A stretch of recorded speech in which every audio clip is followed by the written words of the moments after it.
Muy buenas tardes. Damos la bienvenida a esta mesa número 5 del panel número 4. Voy a ser la moderadora de esta mesa, tengo el placer de ser la moderadora de esta mesa. Mi nombre es Ángela Toso, soy profesora de Derecho Comercial de la Pontificia Universidad Católica de Valparaíso. Y hoy nos acompañan destacados expositores en esta mesa. En primer lugar, tenemos a Cristian Letelier, de la Universidad Santo Tomás, exministro del Tribunal Constitucional, máster en Política Criminal de la Universidad de Salamanca.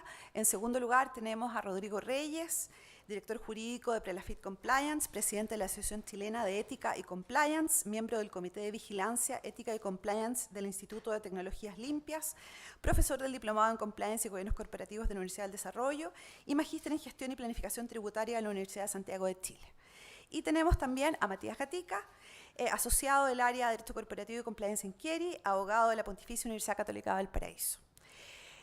Por lo tanto, van a exponer en ese orden. Los expositores, cada uno de ellos tienen 15 minutos, así que en primer lugar recibimos aquí a Cristian Letelier.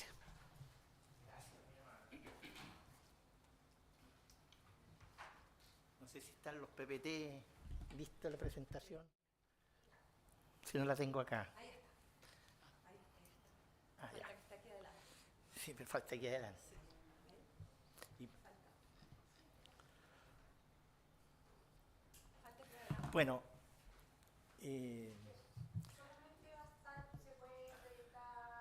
acá. Perfecto. Bueno, quería agradecerles que tengan interés en este módulo 5. Nosotros presentamos como tesis el hecho de que la eximente responsabilidad penal de las personas jurídicas es bastante amplia.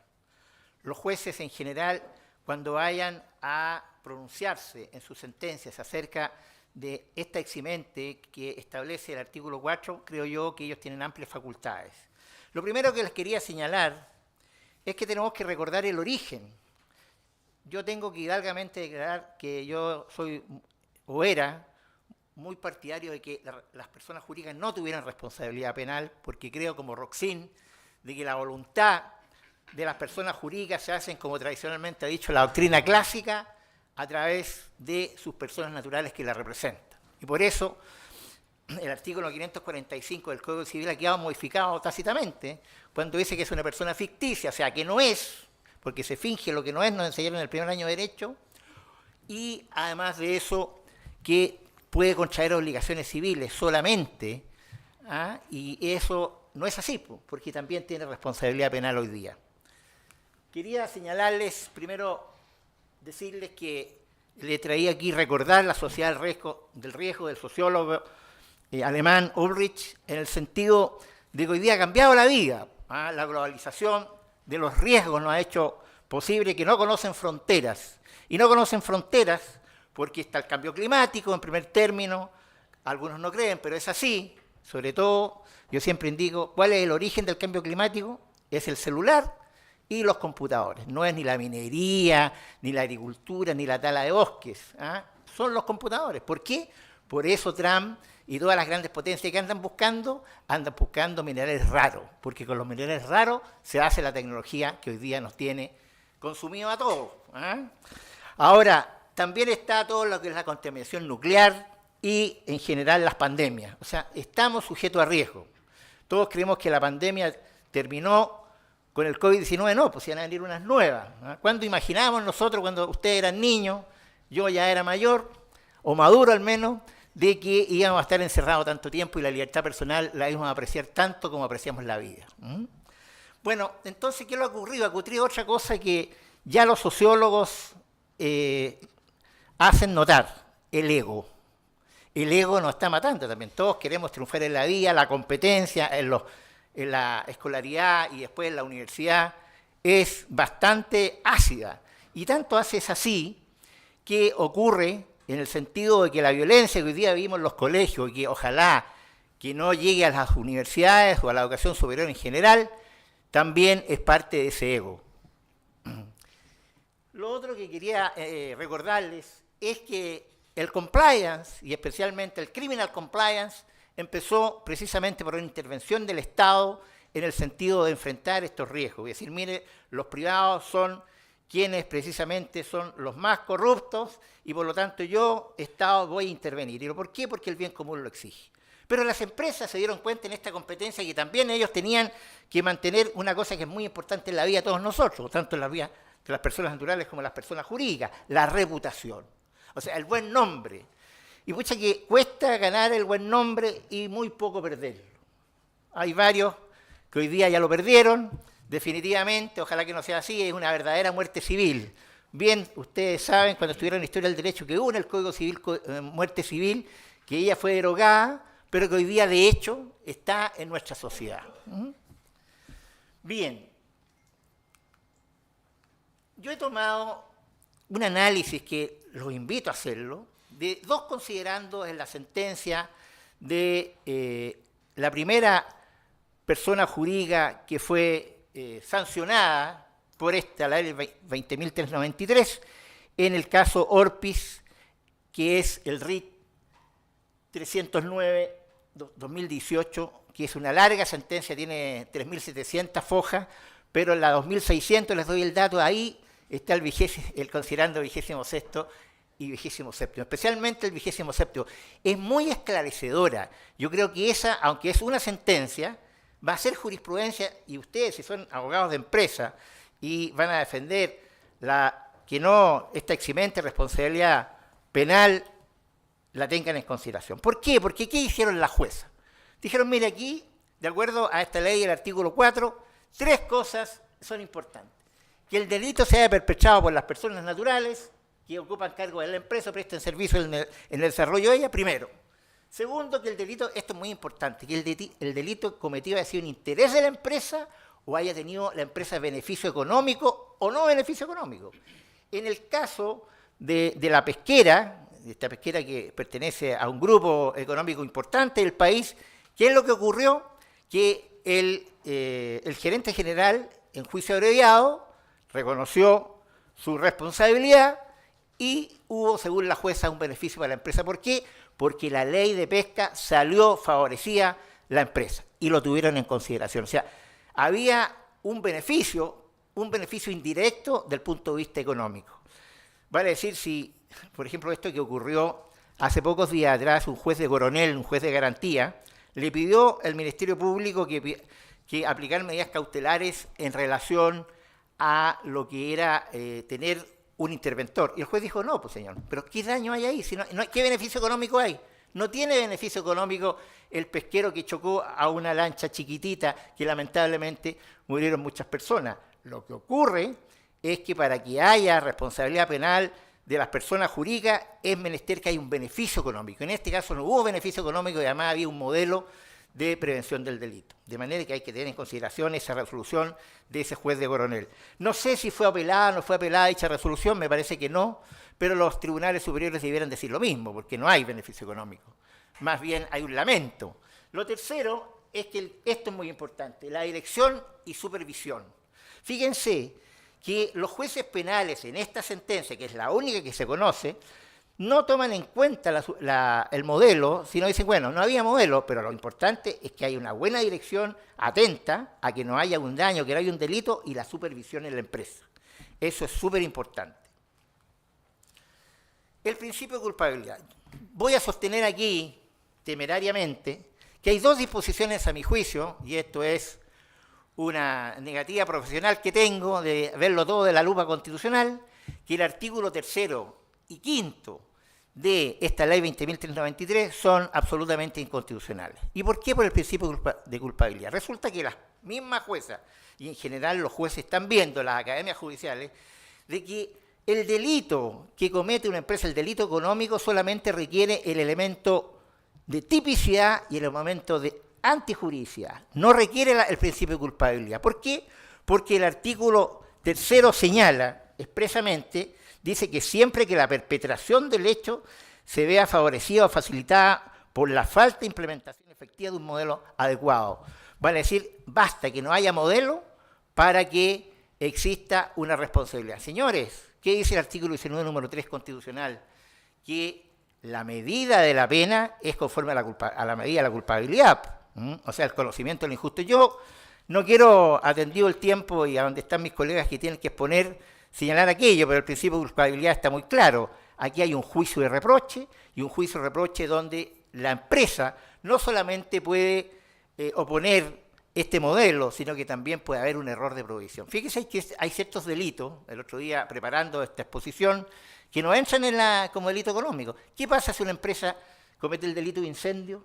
Está establecido en la ley 21.595, no está por el delito de incendio. Y así hay otros delitos que tampoco, hay un delito que es poco conocido, el 403 ter. El 403 ter sanciona a aquel que menoscabe a un adulto mayor a un niño. ¿Y qué pasa si un adulto mayor se siente menoscabado por la empresa? Tampoco está, o sea, tampoco responde la empresa, responden las personas naturales que la representan. Van a decir, hay un catálogo también de delitos, son pocos, pero lo hay, que están en el Código Penal o en códigos especiales, que no están dentro como delito económico, no están en la ley 20.595. ¿Perdón? Bueno, también podría ser, pero estos son más claros. Aquí, el modelo de prevención, ¿qué requiere, dijeron esta jueza? Que sea, primero, no hay obligatoriedad, es voluntario. Ahora, si a uno como abogado le pregunta un gerente general, oye, ¿haré compliance? Un modelo, pero obviamente, ¿cierto? Porque eso es de perogrullo. Además de eso, ¿qué tiene que ponderar el juez? Lo que está ahí, los deberes, y volvemos a lo mismo, la dirección y la supervisión, muy importante, tanto todos los gerentes de recursos humanos, el de contabilidad, en fin, los subgerentes que hay en la empresa son claves para mostrar al juez penal que ha habido la preocupación y la ocupación en la dirección y supervisión. Y lo otro, que dicen ellas, no es sancionable la ausencia de modelo. Fíjense que esta empresa, sancionada, no sé si ustedes recuerdan, con una multa en dinero, y además de eso con la publicación en un diario o en medios de comunicación sobre que ellos aceptaban la responsabilidad penal, que los delitos que habían cometido. En este caso, dicen ellos, ¿por qué los condenamos? ¿Por qué los sancionamos? Porque no tenían modelo de prevención del delito al momento de cometer los ilícitos, de perpetrar el delito. En cambio, después de eso, esto que fue como alrededor de hasta el 2012, que hicieron el modelo, bueno, ahí está. Por eso es que ellos, fíjense que no les reconocen la irreprochable conducta anterior, súper importante. Los abogados de esta pesquera alegaron la irreprochable conducta anterior y dijo la jueza no, porque no está en la ley 20.393 como circunstancia atenuante. Así que, perdóneme, lo que sí le voy a aplicar es la prescripción, porque la prescripción es general y por lo tanto le aplicó media prescripción a la empresa. Interesante este fallo. No lo dejen de leer, háganme caso en esta materia por lo menos. Bueno, y ahí está lo que dice el artículo 4 para que haya eximente. Primero, que esté efectivamente implementado.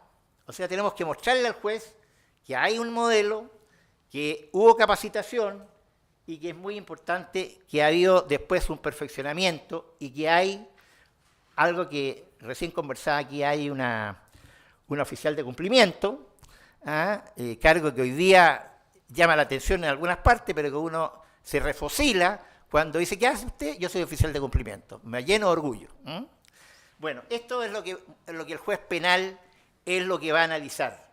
Y eso, basta esto para que estemos en presencia de una posibilidad de que el juez lo considere y establezca como eximente el artículo 4 la extinción de la responsabilidad penal de la persona jurídica.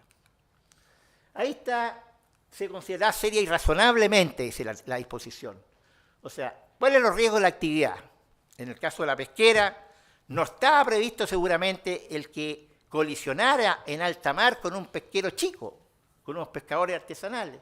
Los protocolos y procedimientos de prevención, muy importante, el código de ética, el canal de denuncia y las evaluaciones periódicas. ¿Qué nuevos riesgos van apareciendo? Porque van apareciendo. Hoy día las universidades, o en general las comunidades escolares, tienen un nuevo riesgo, la violencia, que no estaba.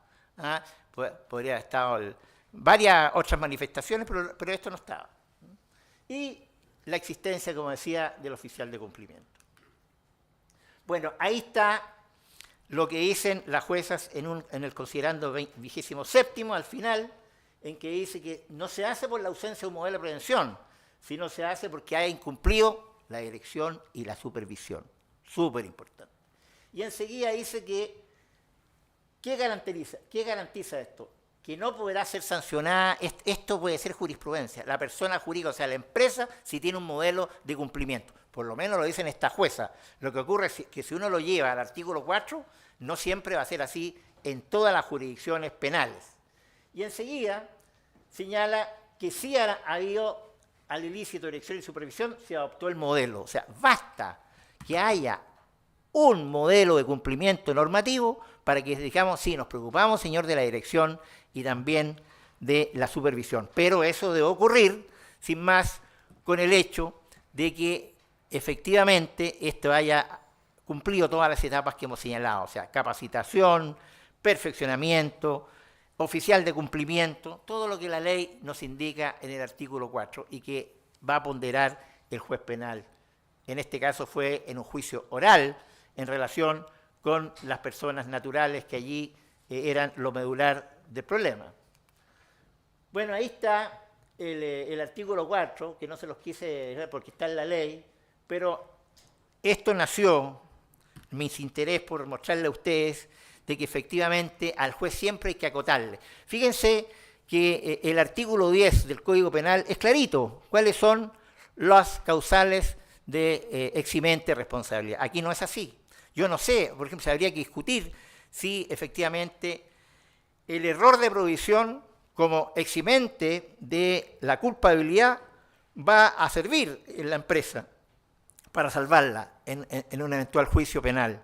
Bueno, eso va a haber que, el tiempo va a tener que hacerlo. Tenemos la esperanza, sí, que ninguna empresa ojalá pase por un juzgado penal, para los efectos de que esta ley efectivamente sea un asidero para evitar que las empresas tengan, por una parte, el cumplimiento de la ley y, por otro lado, también no cometan los delitos económicos que están señalados en el artículo 2 de la 20.393.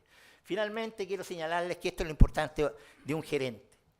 Tener una competencia política empresarial, disponer la mejor cabeza con el mejor corazón, porque hoy día estamos viviendo no solamente en la sociedad del riesgo, sino también en la sociedad de las emociones. Todos quieren apapacharse, todos que estoy lateado, que estoy solo. Hay que querer a la gente, hay que ser afectuoso sobre todo con los trabajadores, y los empresarios han tenido que cambiar su paradigma, y por eso he querido yo traer esta cita de Platón. Muchas gracias.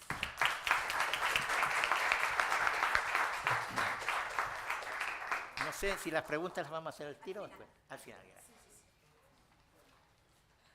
Muchas gracias, profesor Letelier. Muy sugerente su presentación, además justo a tiempo. Y ahora corresponde a intervenir a Rodrigo Reyes, que nos va a hablar sobre la independencia.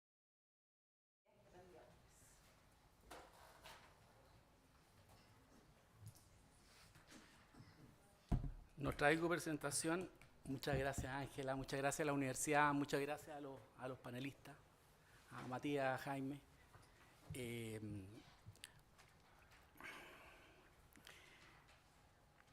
Yo trataré un tema que tiene alguna, diría yo, algo de tinta se ha escrito respecto de esto, que hice relación poca, por lo demás, yo creo que a lo mejor no es un tema que todavía tenga mucha aplicación práctica, pero probablemente la puede tener, que es la aplicación de uno de los principios, uno de los elementos que considera el legislador que deben considerarse razonablemente para efecto de tener un modelo de prevención de delitos, ¿cierto? Adecuado.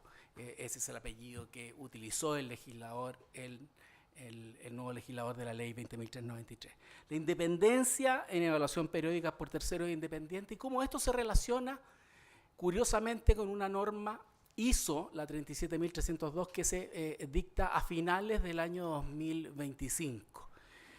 Como ustedes saben, ¿cierto? El artículo del cuarto de la ley establece que las personas jurídicas pueden eximirse de responsabilidad penal de personas jurídicas si efectivamente implementan el modelo de prevención de delitos que considere seria y razonablemente algunos aspectos, ¿cierto?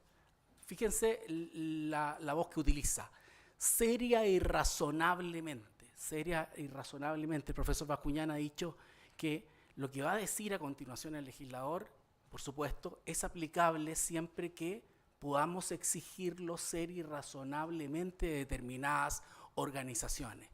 En algunas organizaciones pequeñas no vamos a exigir estos elementos de juicio, estos elementos constitutivos del modelo de prevención de delitos. Pero en las grandes empresas, en las empresas que hoy día están invirtiendo en realidad en materia de compliance corporativo, las que primero invierten, por supuesto que sí se les va a exigir el mayor estándar. Y ustedes conocen, o muchos de ustedes conocen probablemente cuáles son esos elementos. El primer elemento es la identificación de las actividades o procesos riesgosos. Ahí el primer tema, ¿cierto? La ley no habla de identificación de delitos, ¿cierto? Sino que identificación de actividades o procesos riesgosos de comisión de delitos. Lo que yo tengo que identificar, en el caso de la empresa Blumar, por ejemplo, para que vayamos a casos que están pasando hoy día, es aquel proceso que pudo haber gatillado, pudo haber significado la comisión de un determinado ilícito, de algún delito negligente, culposo, ¿cierto? En este caso podría ser la navegación. Podríamos incluso ahí tener varios subprocesos que podríamos haber agregado, digamos, a ese proceso de negocio en particular. El establecimiento de protocolos, ¿cierto?, de procedimientos para prevenir o detectar, procedimientos preventivos, procedimientos detectivos de actividades que pudieran generar algún riesgo delictivo. Canales seguros de denuncia señalan en ese mismo artículo, en ese mismo numeral 2. Estos protocolos y sanciones deben establecerse especialmente en los contratos de trabajo. Antiguamente la antigua norma decía Reglamento Interno de Orden, Higiene y Seguridad. Yo siempre recomiendo que eso se incorpore. Asignación de uno o más sujetos responsables, ¿cierto?, para efectos de gestionar esta cuestión, gestionar el modelo de prevención de delitos. ¿Es importante o no que diga que es sujeto responsable y no diga encargado de prevención de delitos? No tiene ninguna importancia, la verdad. Lo mismo señala la ley 19.913 respecto de los sujetos responsables de vincularse con la unidad de análisis financiero, con la UAF, y todos llamamos a ese funcionario como el oficial de cumplimiento, el compliance officer. Y el cuarto elemento, asignación de sujetos responsables, como dije yo, con independencia, con autonomía, con recursos. No nos vamos a detener ahí. El quinto elemento, que es el que me interesa para efectos de la ponencia o de lo que hemos estado escribiendo, la previsión de evaluaciones periódicas efectuadas por terceros independientes y mecanismos de perfeccionamiento o actualización a partir de tales evaluaciones. Es lo que se ha denominado de manera más sucinta la mejora continua. La mejora continua. Esta evaluación periódica, nos dice que cada cuánto tiempo, ¿cierto? Efectuada por un tercero, ajeno a la empresa, pareciera, pero que además tenga el carácter de independiente. ¿Qué significa que una persona sea independiente en auditoría, en evaluación de un programa? ¿Cuáles son los criterios de independencia que consagran las normas técnicas? Bueno, yo digo acá que en el contexto corporativo actual el compliance ha dejado de ser una simple obligación legal, estática, para convertirse en un elemento estratégico. Como todo elemento estratégico, yo diría que es muy relevante en las empresas cuando están tanto contratando a un asesor para efectos que les diseñe un levantamiento de riesgos, les diseñe un manual de prevención o cada uno de los elementos constitutivos del sistema de prevención penal, que sobre todo las personas que están buscando, ¿cierto?, algún asesor de ese estilo, busquen como si estuvieran buscando un servicio estratégico de las empresas. Yo le digo a mis clientes, cuando usted está buscando un gerente legal, ¿busca al gerente legal más capacitado, al que viene con una mejor experiencia profesional previa, o busca al más barato? Sin duda busca al que es más capaz, al que le agrega más valor. Si usted señala que compliance es un elemento estratégico, lo dice así en su memoria corporativa, lo dice en su página web, lo dice en su modelo de prevención de delitos. Estas son cuestiones que el día de mañana un fiscal podría preguntarle. ¿Cómo fue la elección de ese asesor que usted contrató para efectos de generar este modelo de prevención de delitos? Sobre todo en una materia en que suele reinar el cut and paste, ¿cierto? El copy-paste, que copiamos programas de cumplimiento de grandes empresas y tenemos muchas veces, o ha pasado, ¿cierto?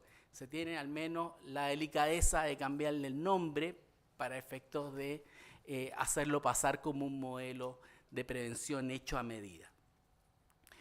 Bueno, una organización puede contar con manuales, controles documentados, digo, pero su efectividad real, ¿cierto? ¿Qué pasa con la efectividad real frente a dilemas éticos, frente a riesgos emergentes? Eso probablemente puede marcar la diferencia. Para cerrar esa brecha, los marcos internacionales en general han venido aceptando, y por supuesto la legislación local, la chilena, diría yo que es la primera que lo consagra a nivel latinoamericano, una de las legislaciones, diría yo, más avanzadas, esta evaluación periódica por un tercero independiente. O sea, básicamente lo que quiero decir aquí es que no se trata solamente de una auditoría superficial, se le quiso, y se repitió mucho durante la discusión parlamentaria, que esto no iba a tratarse de un checklist, ¿cierto?, de cumple, no cumple. Esas cosas debieran estar absolutamente eliminadas de los informes de certificación, o más bien de los informes de evaluación por periódico por terceros independientes, ¿cierto? Cumple o no cumple, sino que más bien la idea es generar alguna evidencia empírica que impulse esta mejora continua, virtuosa, que se le exige a la empresa hoy día moderna, este modelo de prevención de delitos dinámico, este sistema de riesgos, si quieren ustedes, levantamiento de riesgos dinámicos. Los levantamientos de riesgos, las matrices de riesgo, si quieren ustedes hablar de matrices, ¿cierto?, porque podría haber otro sistema, son fundamentalmente dinámicas, cambian los riesgos, no solamente porque cambie el foco de esa empresa, el negocio de esa empresa, o porque se haya asociado con alguien o haya cambiado la legislación. A veces se trata de cuestiones azarosas incluso, ¿cierto? Lo que está pasando hoy día con las empresas respecto de la revisión de sus riesgos en los accidentes laborales, porque sabemos el caso de Coelco, el Teniente, el caso de Gasco y el caso de la empresa Blumar. Haciéndonos cargo de alguna manera también de los sesgos, ¿cierto? Yo me acuerdo siempre cuando hablo de los sesgos de este, bueno, yo lo cuento mucho en mis clases, o sea, perdón si me repito en estas cuestiones, que alguna vez me habrán escuchado este cuento, que no es mío, de Dan Ariely, que dice, llega un niñito con una libreta de 10 años a hablar con su papá, y le llega la libreta de comunicaciones, la recibe el papá y le dice, le empieza a leer, y es una reprimenda de la profesora en que le dice, oye, tu hijo se ha quedado, o su hijo se ha quedado con el lápiz de un compañerito, ha sido sorprendido con el lápiz de un compañerito en la mochila. Entonces el papá empieza el sermón, le dice, oye hijo, eso significa robar, ¿cómo es posible que te hayas llevado esos lápices para tu casa? No son los valores con los cuales te formamos con tu mamá, llama a la mamá para que sea testigo del sermón, dice, te vas a quedar una semana sin videojuegos. Y termina este sermón, ese padre cariñoso, ¿cierto?, diciéndole además, hijo, no entiendo, si querías lápices, me pudiste haber llamado al trabajo, te habría traído unos cuantos lápices de la oficina. Entonces, pasa mucho con esto, ¿cierto? Fundamentalmente pasa cuando cometemos irregularidades. Pasaba un poquito con las licencias médicas, no sé si se acuerdan, pero la gente decía, no, pero mira, si las ISAPRES ganan tanta plata, la verdad es que yo pase esta licencia no le hace mella. Me han abusado permanentemente. Los sesgos son tremendamente relevantes, sobre todo cuando estamos evaluando programas de cumplimiento, sobre todo cuando estamos evaluando riesgos al interior de las empresas. Y de esos sesgos tienen que estar especialmente deberían estar especialmente informados los ejecutivos, los dueños de los procesos riesgosos, de tal manera de poder ayudar a ese evaluador a poder levantar una matriz de riesgo que sea adecuada. Por supuesto que hay amenazas a la independencia, yo las pongo en el documento, ¿cierto? Y que se las traje aquí muy resumidas. La primera, la más evidente, cuando yo contrato una evaluación periódica por un tercero independiente, existe el sesgo del pago directo. Yo le estoy pagando a este evaluador para efecto que me haga una evaluación y por lo tanto ese evaluador tiende a la indulgencia o podría tender a la indulgencia para asegurar la renovación de su contrato el próximo año, ¿cierto? Y finalmente termina ocultando algunas deficiencias o morigerándolas por el efecto de que está siendo pagado. Segundo elemento, segunda amenaza, diría yo, a la independencia. Y aquí probablemente me van a matar los estudios jurídicos grandes o los estudios jurídicos que desarrollan esta evaluación o que han desarrollado esta evaluación de periódica por tercero independiente. La venta cruzada, ¿cierto? El cross-selling. O sea, se compromete la independencia al intentar vender además otros servicios legales, tributarios, incluso algunos programas computacionales, ¿cierto? Soluciones, softwares que podrían ayudar a esta empresa a poder manejar sus riesgos. Evidentemente ahí existe también un peligro para la independencia del auditor. El informe se convierte entonces en una suerte de herramienta de marketing, perdiendo lo que es clave en materia de auditoría, y los que son auditores acá me entenderán, ¿cierto? El escepticismo profesional. La familiaridad, ¿cierto? Para no ir solamente con cuestiones que son favorables a lo mejor a mi negocio, porque yo también tengo una evaluadora, soy socio de una evaluadora. Las relaciones a largo plazo. Eso sin duda también puede terminar afectando la opinión del evaluador. O sea, la pérdida de independencia mental se van de alguna manera racionalizando, como pasaba en el tema de los lápices, determinados incumplimientos. Bueno, la compra de opiniones, lo que pasa un poco con los peritajes, ¿cierto? Yo puedo terminar comprando una opinión de una evaluadora si esa evaluadora es percibida como que no fuera una evaluadora completamente profesional, sino que más bien están vendiendo alguna suerte de evaluación cosmética, ¿va? Prefiero finalmente a esa evaluadora que no me joda, digamos. ¿Cuáles son las estrategias entonces? Yo propongo en el documento, lo desarrolla mucho más largamente, pero aquí traje algunos elementos. La rotación obligatoria, ¿cierto? Deberíamos establecer algún tipo de límite, aunque no sea en la ley, pero probablemente podríamos tener como industria algunos límites temporales de mandato para erradicar al menos o ir morigerando este sesgo en particular. La restricción absoluta de servicios.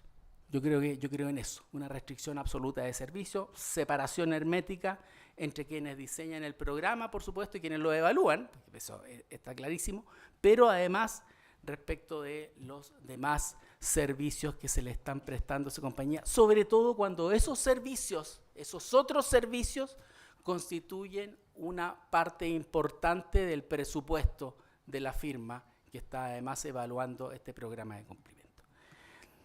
Los evaluadores, competencia técnica, ¿cierto? También probablemente son cuestiones que hoy día las compañías se están preocupando. ¿Cuál es el equipo auditor? Más que quiénes son los socios. ¿Cuál es el equipo auditor? ¿Cuál es el equipo que va a trabajar conmigo? ¿Cuál es el equipo que va a conocer profundamente este negocio, lo más profundamente que pueda, que se va a entrevistar con los ejecutivos? ¿Cuál es la experiencia previa de esos profesionales, no solamente en temas de compliance, sino que cuál es su experiencia previa trabajando, ¿cierto? Sería importante tener también ahí algún seniority de los auditores. Ya. Para cerrar solamente, el típico riesgo del diseñador, ¿cierto? Ese diseñador que termina proponiendo a una evaluadora. Mira, te diseñé yo el modelo, pero la verdad es que te tienes que evaluar con tal evaluadora. Probablemente desconfiar también de eso. tengo algunas cosas más, pero básicamente esto está absolutamente en línea con lo que se ha venido señalando en las nuevas normativas, la 37.302 que yo les nombraba.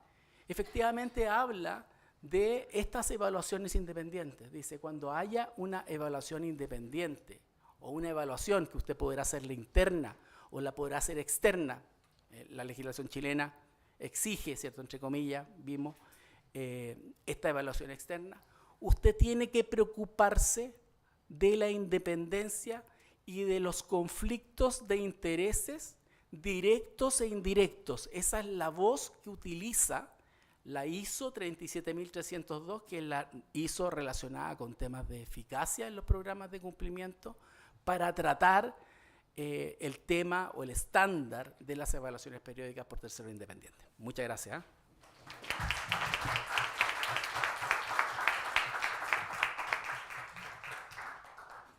Muchas gracias, Rodrigo, por tu interesante, completa, entretenida presentación.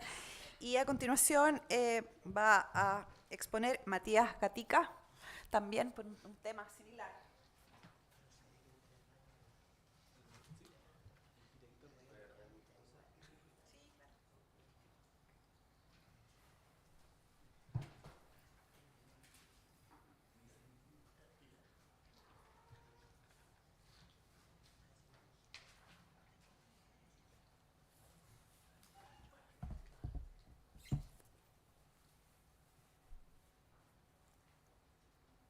Bueno, muchas gracias a todos.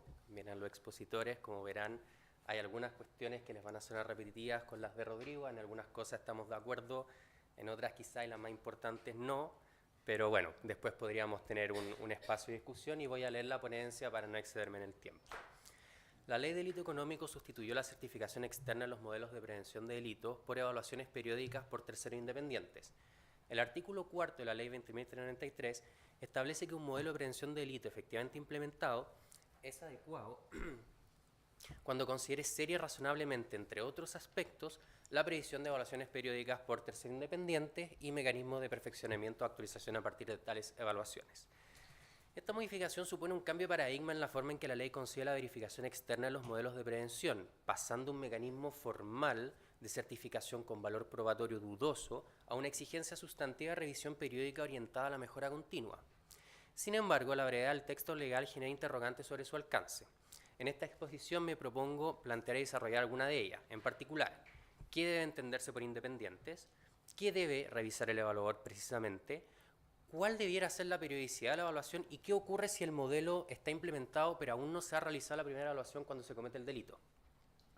Para abordar estas preguntas es necesario partir de la base de que la estrategia de política criminal que inspira la Ley 20.93 es la autorregulación forzada.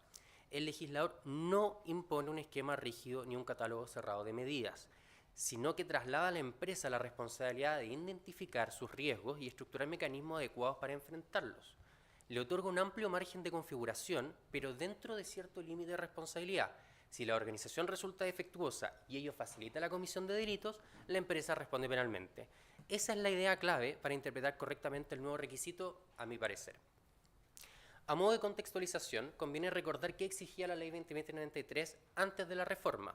La ley establecía que el encargado de prevención, en conjunto con la administración de la persona jurídica, debía implementar métodos para la aplicación efectiva del modelo y su supervisión, con el fin de detectar y corregir sus fallas y actualizarlos frente a cambios de circunstancia. En otras palabras, los principales responsables de la aplicación y supervisión del modelo era la propia organización y el encargado de prevención de delitos.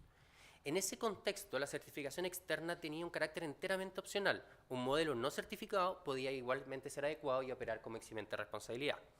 En cuanto al contenido de dicha certificación, esta correspondía a un ejercicio predominantemente formal. Si bien las certificadoras estaban reguladas por la CMF a través de la norma de carácter general 302, que establecía requisitos de inscripción en un registro y una compatibilidad expresa entre certificar un modelo y haber asesorado en su diseño, la regulación era muy limitada. En la práctica, las certificadoras tendían a verificar de manera superficial el cumplimiento de los requisitos legales. Por ejemplo, que se hubiera designado un encargado de prevención de delito, que eso constara en un acta, etc. Casos como el de Corpesca, de hecho, demuestran que incluso modelos con escasa o nula aplicación práctica podrían obtener su certificación. En línea con lo anterior, el valor jurídico de la certificación era también objeto de debate. Mientras algunos sostenían que otorgaba una presunción simplemente legal de correcta adopción e implementación del modelo, otro entendía que su alcance se limitaba únicamente a operar como atenuante de responsabilidad. Estas discusiones se vinculaban, además, con una serie de objeciones estructurales al sistema de certificación, varias de las cuales quedaron reflejadas en la tramitación de la Ley de Delitos Económicos. En particular, se cuestionaba, primero, la potencial falta de objetividad derivada de la identidad de interés entre quien financiaba el modelo y quien lo certificaba. Segundo, la generación de una falsa promesa de seguridad jurídica a la empresa. Tercero, la tendencia del mercado hacia revisiones meramente formales. En ese contexto, el legislador buscaba avanzar hacia un modelo que privilegiara un examen más sustantivo, orientado a evaluar periódicamente el funcionamiento real del sistema de prevención. Con la reforma, este cambio de enfoque se tradujo en una transformación significativa del régimen. Las certificadoras, tal como eran conocidas, desaparecen, dando paso a un mecanismo y a un mercado sin regulación específica. La ACMF ya no tiene potestad en esta materia bajo el nuevo artículo 4, no existe un registro de prestadores ni regla explícita sobre incompatibilidades y la regulación estatal del servicio se reduce a una formulación mínima. Sin embargo, y aquí radica la principal diferencia con el régimen anterior, la evaluación por tercero independiente deja de ser un elemento opcional para convertirse en un requisito esencial. Bajo la nueva normativa, el modelo debe prever evaluaciones periódicas por terceros independientes para poder operar como eximiente de responsabilidad penal. Así, incluso un modelo que identifique correctamente los riesgos, establezca controles, los difunda, tenga un encargado de prevención de delito, tenga un canal de denuncia operativo, si no cuenta con las evaluaciones periódicas por tercero independiente, ese modelo no va a poder operar como eximiente de responsabilidad. Entonces, teniendo este contexto y yendo a las preguntas, ¿qué implica la exigencia de independencia del evaluador? La escueta formulación de la norma nada dice al respecto y la historia de la ley tampoco ofrece referencia alguna sobre qué debe entenderse por independencia. Esto ha dado lugar a diversas opiniones. Desde la posición más conservadora, hay quienes sostienen que el evaluador no debe tener relación alguna con la empresa evaluada ni haberle prestado servicios de consultoría, de modo que el estudio de cabecera de una empresa no podría evaluarle el modelo aunque no haya tenido involucramiento en su diseño, que es lo que entiendo que plantea Rodrigo. En una posición intermedia, y que yo entendería que es la más extendida, hay quienes sostienen que es independiente el tercero que no haya participado en el diseño e implementación del modelo, aun cuando le preste servicios no relacionados. Finalmente, en una posición más amplia, se considera la independencia como una cuestión meramente orgánica e independiente a aquel que es externo a la empresa. Para entender el sentido de esta exigencia, es necesario recordar la tesis de la autorregulación forzada. Es la propia empresa la que define su modelo, identifica sus riesgos, estructura sus controles y determina quién y cómo debe evaluarlos. Cuando se toca el tema de la independencia, suele hacerse referencia al principio de objetividad en materia de auditoría, en que se prohíbe que el consultor sea a la vez auditor. La idea es que una persona no puede evaluar su propio trabajo, y tiene bastante sentido eso. Pero solo en ciertos contextos. Si un consultor diseñó la matriz de riesgo, parece razonable que no sea el mismo quien dictamine si ese diseño es adecuado. Pero ese argumento solo opera respecto al diseño. En materia de implementación, el problema no se produce de la misma manera. Si alguien sugiere que se incluyan ciertas cláusulas contractuales en los contratos de trabajo, no existe incompatibilidad lógica con que esa misma persona verifique luego si efectivamente eso se hizo. No está evaluando qué tan buena es la cláusula, solo está constatando si lo que se planificó se está aplicando en la práctica. Por eso me parece que la independencia que se refiere a la norma debe interpretarse en el sentido menos restrictivo posible, otorgando la mayor flexibilidad a las empresas para que se autorregulen.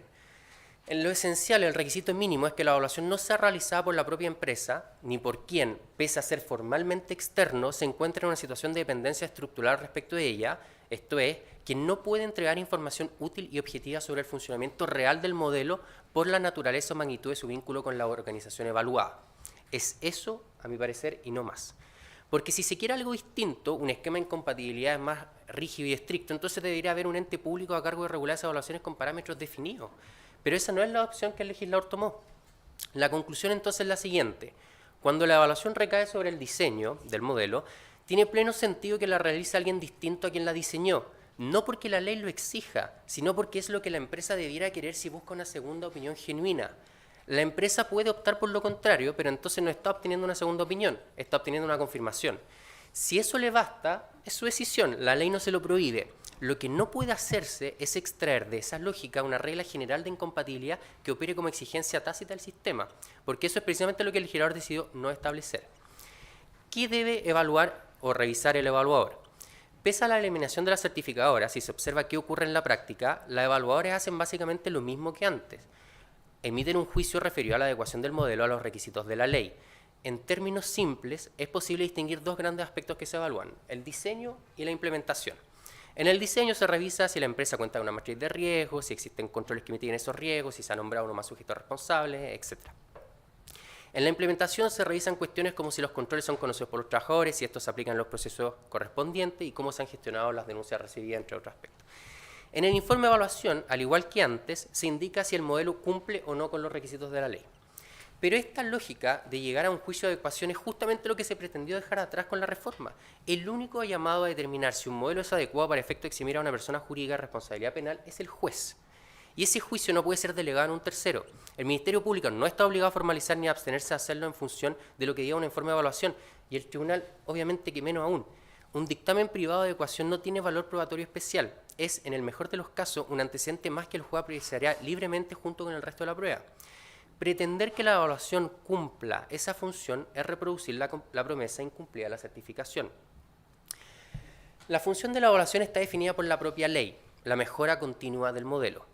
Y para eso lo que sirve es información sobre cómo está operando el modelo en la práctica, qué controles se aplican y cuáles no, dónde están las brechas y qué recomendación permiten corregirlas. El informe puede incluir una opinión sobre si el modelo cumple con las disposiciones legales. No hay problema con eso, pero esa parte del informe en realidad es la menos útil y la empresa debiera tener claro eso. Lo esencial es aquello sobre lo que puede trabajar. Desde esa perspectiva, la empresa debiera ser libre de definir qué quiere evaluar y para qué evalúa. La evaluación no tiene por qué ser ni total, uniforme o simultánea, puede ser parcial, progresiva o enfocada en aspectos específicos. Incluso una asesoría puntual, por ejemplo, para abordar un riesgo detectado en la práctica, puede cumplir la función de evaluación en los términos de la ley, si lo que se busca es información para mejorar el funcionamiento del modelo. Una pregunta relacionada, que también ha generado confusión en la práctica, es si el evaluador debe pronunciarse sobre la metodología del modelo. Mi respuesta es que depende del encargo. Si se solicita una revisión del diseño, puede pronunciarse sobre ello. Si se le pide evaluar la implementación, no. Cuando se solicita una evaluación del diseño, en estricto rigor lo que se está solicitando es una segunda opinión, y eso es plenamente válido. Pero no podría sostenerse que el evaluador deba siempre pronunciarse sobre la metodología, aun cuando la empresa esté conforme con ella. Esto además genera un problema lógico. ¿Por qué la metodología del evaluador habría de primar sobre la original? No existe ninguna razón para ello. La empresa es la que define su metodología, la evaluación debiera, en principio, y sin perjuicio de lo que la misma empresa decía, verificar que el modelo que la empresa definió sobre la base de la metodología que ella eligió se está aplicando en la práctica. Básicamente, comprobar si lo que se dijo que se iba a hacer se está haciendo o no. Tercera pregunta, ¿cuál es la periodicidad de la evaluación? Nuevamente la ley dice poco al respecto. Solo establece que deben ser periódicas. Esta omisión, a mi parecer, es consistente con la lógica de la autorregulación. Si el modelo no puede ser el mismo para todas las empresas, tampoco tiene sentido que la periodicidad de su evaluación lo sea. Exigirle a una pyme la misma frecuencia de revisión que a una empresa con alta exposición a riesgos penales sería una carga desproporcionada, y acá estamos de acuerdo con Rodrigo. La periodicidad razonable dependerá de las características de cada empresa, de su tamaño, complejidad de su operación, etc. Y de hecho, la misma ley así lo establece. No hay un estándar mínimo único fijado en esta materia. Lo que sí parece claro es que la periodicidad no puede ser tan laxa que la evaluación pierda su función de mejora continua, pero tampoco tan rígida que imponga carga desproporcionada. Se ha sugerido, y estoy de acuerdo con esto, combinar revisiones de menor intensidad enfocadas en aspectos específicos del modelo con auditorías más comprensivas cada 2 o 3 años. Esa decisión debiera en todo caso quedar a criterio de la empresa. En cuanto a la cuarta pregunta, ¿qué ocurre si es que el modelo está implementado? Todavía no se ha realizado la primera evaluación, pero se comete un delito y se formaliza la investigación en contra de la empresa. Me parece que este es el problema, en realidad, el más urgente en el contexto actual. Dado que la reforma es relativamente reciente, muchas empresas se encuentran todavía en proceso de adecuación. La ley exige que el modelo prevea evaluaciones periódicas por tercero independiente. El verbo, a mi parecer, no es menor. No se exige que la evaluación ya se haya realizado, sino que esté contemplada como parte del funcionamiento del modelo. Una empresa que cuente con un cronograma claro, ya sea en función del tiempo del cumplimiento de ciertos hitos, para llevar a cabo su primera evaluación, cumple, al menos en términos formales, con este requisito.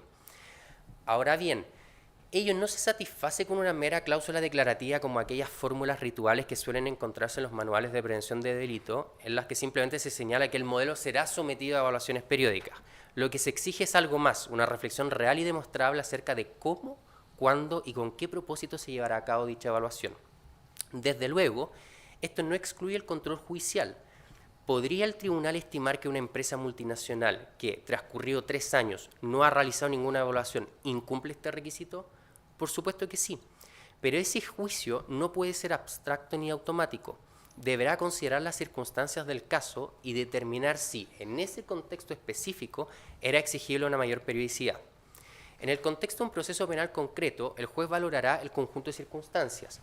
La empresa podría demostrar que, pese a no haber completado la primera evaluación formal, ha realizado una gestión seria y documentada de sus riesgos.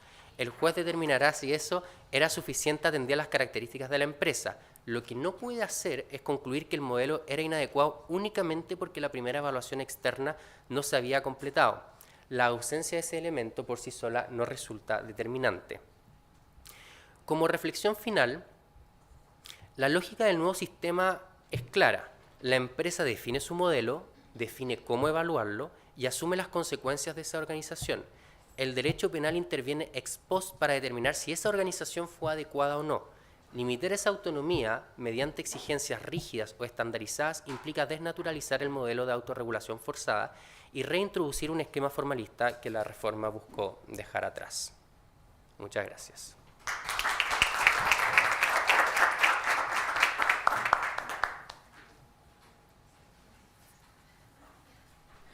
Muchas gracias, Matías. Interesante presentación, sobre todo que ahí surgen varias cuestiones que podrían ser objeto de una interesante discusión.